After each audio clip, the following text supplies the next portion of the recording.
안녕하세요. 행정사 이지희입니다. 국비지원훈련기관. 들어보신 분들은 아시겠지만 막상 우리 기관도 할 수 있는지 많이 궁금해 하시는데요. 대부분 어디서부터 시작해야 할지 모르겠다고 하십니다. 내일 배움 카드를 가진 훈련생들이 여러분의 기관으로 오고 훈련비는 정부가 지급합니다. 수강생 모집 부담은 줄고 기관의 공신력은 높아집니다.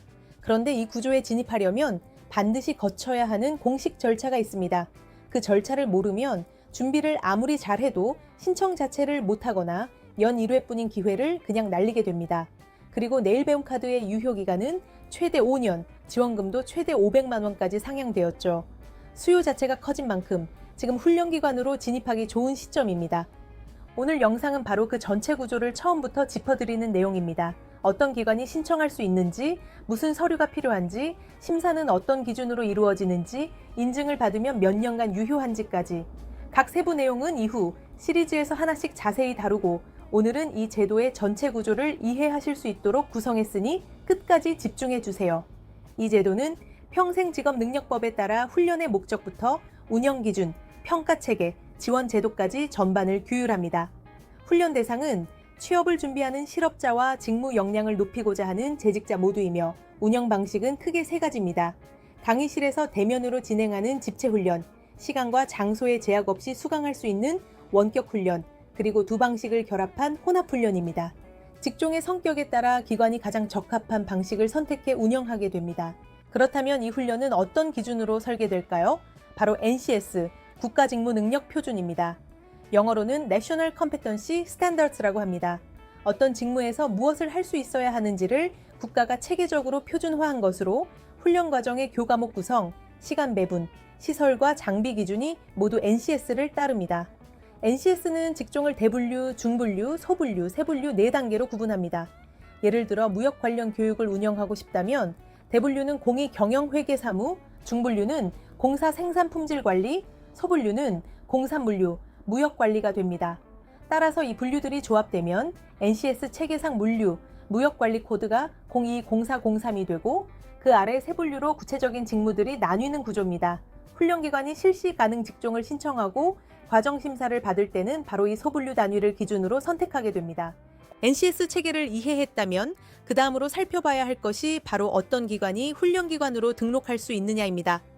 등록 가능한 기관 유형은 법령에 명시되어 있습니다. 한국폴리텍과 같은 공공직업훈련시설, 직업전문학교나 실용전문학교 같은 지정직업훈련시설, 고등학교나 대학교 같은 학교, 평생교육법에 따른 평생교육시설, 학원법에 따른 평생직업교육학원이 해당됩니다. 여기에 요양보호사교육기관이나 여성인력개발센터 같은 타법령에 따른 직업훈련시설, 협회나 공제조합 같은 사업주단체의 시설, 그 외 어디에도 해당하지 않는 기타 기관도 포함됩니다. 중요한 구분이 있습니다. 학원의 경우 초중등 학교교과 교습학원은 해당되지 않습니다. 반드시 평생직업교육학원으로 등록된 기관이어야 합니다. 또한 사업주단체 시설은 소속 회원사 근로자만을 대상으로 훈련을 진행할 수 있으며 그 외 대상까지 훈련하려면 기관 유형을 변경해야 합니다. 그리고 기관 설립 단계에서 반드시 짚어야 할 것이 하나 더 있습니다. 어떤 형태의 시설로 설립하느냐에 따라 적용되는 법령이 달라집니다. 학원이라면 학원의 설립 운영 및 과외교습에 관한 법률, 평생교육시설이라면 평생교육법, 직업전문학교라면 직업능력개발훈련법이 각각 적용됩니다. 이 법령들은 강의실 최소 면적, 시설 요건, 등록 신고 절차를 별도로 규정하고 있습니다. 훈련기관 설립을 계획하신다면 원하시는 형태의 기관에 적용되는 법령을 먼저 확인하고 그 기준에 맞춰 시설을 갖추는 것이 출발점입니다. 이 부분은 유형별로 차이가 크기 때문에 이후 시리즈에서 별도로 상세하게 다루겠습니다. 시설 유형을 결정했다면 이제 훈련기관 등록 서류와 절차로 넘어가 보겠습니다. 훈련기관 등록, 즉 관리번호 발급 신청은 행정지원 이용 신청을 통해 제출합니다. 신청 시에는 고용보험 가입 정보, 훈련기관 세부사항과 함께 사업자 등록증 및 기관 유형을 증빙하는 서류를 첨부해야 합니다. 제출 서류는 기관 유형마다 다릅니다. 정리하면 이렇습니다. 공공직업훈련시설은 사업자 등록증 또는 고유번호증과 공공직업훈련시설 현황표를 제출합니다. 그리고 지정직업훈련시설은 지정직업훈련시설 지정서, 학교는 학과가 명시된 학칙을 제출합니다. 평생교육시설은 평생교육시설 신고증이 기본이며 학교 부설이라면 교육부 설치보고, 공문, 원격기관이라면 원격 평생교육시설 신고증으로 대체합니다. 학원의 경우 집체기관이라면 학원 설립 운영 등록증, 평생직업교육학원, 그리고 나이스 홈페이지에서 조회한 학원교습소 정보조회 화면을 제출해야 합니다. 원격학원이라면 원격학원 설립 운영 등록증이 필요하며 훈련 도메인이 표기되어 있는지 반드시 확인해야 합니다. 학원에서 자체 발행한 교습비 게시표는 인정되지 않는다는 점도 주의하세요. 타법령에 따른 직업훈련시설은 교육기관 지정서를 제출하며 지정서가 없는 경우 기관명이 명시된 법령 등 법적 근거 서류로 대체할 수 있습니다. 요양보호사 교육기관은 대표자와 교육기관장이 다른 경우 요양보호사 교육기관 지정서, 교육기관 지정 공문을 모두 제출해야 합니다. 사업주단체 시설은 정관을 제출하고 정관에서 소재지 확인이 되지 않는 경우 등기부 등본이나 법인 설립 허가증 등 소재지를 확인할 수 있는 서류를 추가로 첨부해야 합니다. 기타 유형 역시 정관과 소재지 확인 서류를 준비하면 됩니다. 신청서가 접수되면 직업능력심사평가원이 1차 검토를 진행하고 이후 관할 고용센터에서 최종 승인합니다. 승인이 완료되면 9자리 숫자로 구성된 훈련기관 관리번호가 발급됩니다. 이 번호가 기관의 공식 아이디 역할을 하며 이후 모든 훈련 절차에서 사용됩니다. 발급까지 통상 2주 이상 소요되므로 반드시 여유 있게 먼저 신청해 두어야 합니다. 하지만 관리번호를 받았다고 해서 곧바로 모든 직종을 운영할 수 있는 것은 아닙니다. 여기서 실시 가능 직종이라는 개념이 등장합니다. 기관이 보유한 시설, 장비, 교강사 등 인프라를 종합적으로 검토한 뒤 국가가 승인해준 직종만 운영할 수 있습니다. 승인받지 않은 직종은 과정심사 신청 자체가 불가능합니다. 실시 가능 직종 신청도 상시로 가능하지만 심사평가 접수기간 중에는 신청이 제한됩니다. 신청 시에는 관리번호 발급 때 제출했던 기관 유형 증빙 자료에 더해 해당 직종을 운영할 수 있음을 증명하는 서류를 함께 제출해야 합니다. 이러한 실시 가능 직종 승인까지 완료해야 비로소 심사평가 신청 자격이 갖춰지기 시작합니다. 그런데 그 전에 강사 요건도 반드시 챙겨야 합니다. 훈련기관 운영에서 강사는 제도적으로 매우 중요한 위치를 차지합니다. 여기서 두 가지를 구분해서 이해하셔야 합니다. 첫 번째는 NCS 확인 강사 등록입니다. 이것은 필수 요건입니다. NCS 기반 직업훈련 과정은 NCS 확인 강사로 공식 등록 승인된 강사만 담당할 수 있습니다. 해당 NCS 직종에 맞는 학력, 경력, 자격을 갖추고 강사별로 담당 직종을 지정해 등록한 뒤 능력개발교육원의 심사와 승인을 거쳐야 합니다. 심사의 수일이 소요되므로 과정심사 신청 전에 반드시 완료해야 하며 등록이 완료되지 않으면 과정심사 신청 자체가 불가능합니다. 두 번째는 직업능력개발훈련교사 자격증입니다. 이것은 NCS 확인 강사 등록과는 별개의 제도입니다. 국민평생직업능력개발법 시행령에 따라 일정한 자격 기준을 갖춘 사람이 고용노동부 장관으로부터 발급받는 국가 자격증으로 NCS 기반 직종별로 취득할 수 있으며 학력, 경력에 따라 1급, 2급, 3급으로 구분됩니다. 이 자격증을 보유한 강사는 훈련 품질이 검증된 전문 교육자로 인정받고 심사평가에서 일부 우대 요소로 반영됩니다. 기관 입장에서는 강사를 채용하거나 배치할 때 이 자격증 보유 여부를 우선적으로 확인하는 것이 장기적으로 유리합니다. 정리하자면 NCS 확인 강사 등록은 과정심사 신청을 위한 행정적 전제 조건이고 직업능력개발훈련교사 자격증은 강사의 전문성을 국가가 공식 인증하는 별도의 제도입니다. 강사 요건까지 확인했다면 이제 시설과 장비 정보를 시스템에 등록해야 합니다. HRD넷 훈련기관 정보관리 메뉴에서 기관이 보유한 훈련실, 실습장, 주요 장비, 교재 목록을 항목별로 등록합니다. 각 시설 장비에 대해 용도, 수량, 규격, 설치 위치 등을 구체적으로 기재하고 필요시 사진도 첨부합니다. 실제로 보유하지 않은 인프라를 등록하면 현장 평가에서 불이익이 발생하므로 반드시 사실 그대로 등록해야 합니다.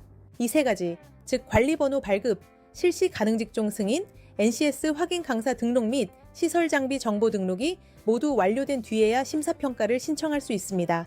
심사평가는 연 1회 만 열리는 관문입니다. 심사평가 일정은 매년 비슷한 패턴을 따릅니다. 전년도 12월에 계획 공고가 나오고 연초에서 봄 사이 대략 4월을 전후해 신청 접수가 시작됩니다. 이후 여름을 거쳐 가을까지 기본평가, 과정심사, 역량평가가 순차적으로 진행되고 연말에 결과가 발표되어 다음 해 1월 1일부터 훈련 과정을 운영할 수 있게 됩니다. 매년 세부 일정과 요건은 달라질 수 있으므로 반드시 직업능력심사평가원 홈페이지에 최신 공고를 직접 확인하셔야 합니다. 신청 기간을 단 하루라도 놓치면 그 해에는 참여 자체가 불가능합니다. 심사평가 신청은 HRDnet 심사평가 시스템에서 100% 온라인으로 진행되며 신청 화면에서 반드시 신청 완료 버튼까지 눌러야 접수가 완료됩니다. 작성 중 상태로 두면 미신청으로 처리되어 인증유예가 부여되니 주의하셔야 합니다. 심사평가는 3단계로 구성됩니다. 첫 번째는 기본평가입니다. 기관이 법을 성실히 지켜왔는지, 재정은 건전한지를 먼저 확인합니다. 서류 중심으로 전산조회를 포함해 진행되며 제재 처분 이력, 임금체불, 최저임금 위반, 세금 체납, 신용 등급 등을 점검합니다. 국세 또는 지방세 체납 시 각 10점씩 감점되고 신용 등급이 CCC 이하면 5점에서 최대 20점까지 감점됩니다. 감점 합계가 20점 이상이면 부적합 판정을 받아 이후 단계로 넘어갈 수 없습니다. 직업훈련이 처음인 기관이라도 임금 관련 이력은 감점 대상이 된다는 점 반드시 기억하셔야 합니다. 두 번째는 과정심사입니다. 개별 훈련 과정이 정부 지원에 적합한지를 심사하는 단계로 기본 요건 심사, 과정 적정성 심사, 성과 심사, 훈련비 심사 순으로 진행됩니다. 직종 분류가 NCS와 실제로 맞는지, 훈련 계획이 현실적인지, 강사와 시설이 충분한지, 훈련비가 적정한지를 검토합니다. 실적이 없는 신규 기관은 실업자 계좌제 기준으로 최대 10개 과정까지 신청할 수 있습니다. 세 번째는 역량평가입니다. 기관 전체의 운영 역량을 종합적으로 판단하는 단계로 현장평가와 성과평가로 나뉩니다. 신규 기관은 현장평가만 받으며 평가위원이 기관을 직접 방문해 시설, 장비, 강사, 행정인력 등을 확인합니다. 현장평가는 평가위원 도착 후 평가 절차 안내로 시작됩니다. 이후 참여자 소속 확인, 기관 현황 소개, 증빙자료 검토, 시설 장비 점검, 기관장 강사 행정인력 인터뷰, 종합평가, 총평 청취 순으로 진행됩니다. 총 소요 시간은 최소 2시간에서 5시간 정도이며 평가 일정은 약 2주 전에 개별적으로 안내됩니다. 평가 결과에 따라 신규 기관은 1년 인증 또는 인증유예가 부여됩니다.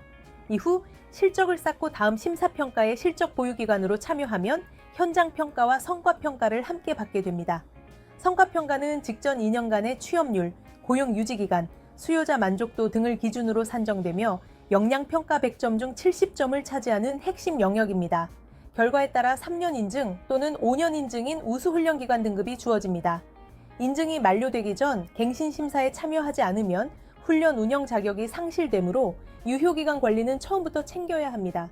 마지막으로 전체 흐름을 정리하겠습니다. 훈련기관 등록, 실시 가능직종 신청, NCS 확인 강사 등록은 상시로 가능합니다.